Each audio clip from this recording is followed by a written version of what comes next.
So Cap is asking, what two specific questions did David ask of the Lord following Saul's death?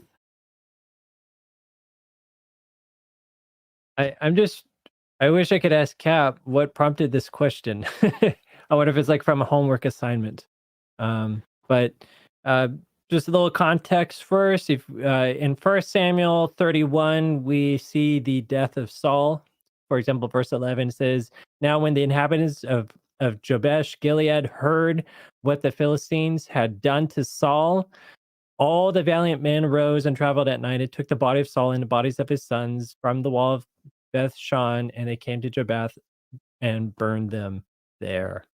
So Paul dies in 1 Samuel 31.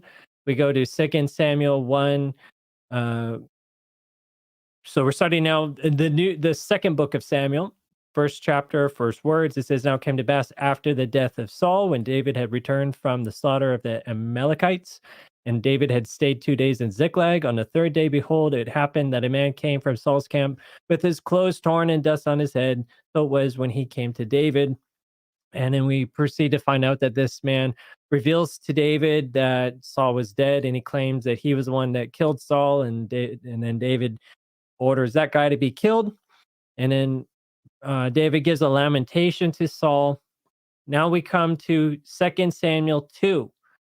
2 Samuel chapter 2, verse 1, and it reads, "It happened after this that David inquired of the Lord." So finally we come to David asking questions. And he inquired of the Lord, saying, "Shall I go up to any of the cities in Judah?" And the Lord said to him, "Go up." So question number one is, shall I go up to the cities of Judah? And God said basically yes. Then David asked the second question, where shall I go? Or yeah, where shall I go up? And he, referring to God, said, to Hebron. So David went up there, and his two wives also, Ahinoam and the Ahinoam the Jezreelitess, and Abigail, the widow of Nabal the Carmelite. So there you have it. Question number one was, shall I go up to any of the cities of Judah? And then the second question was, where shall I go up?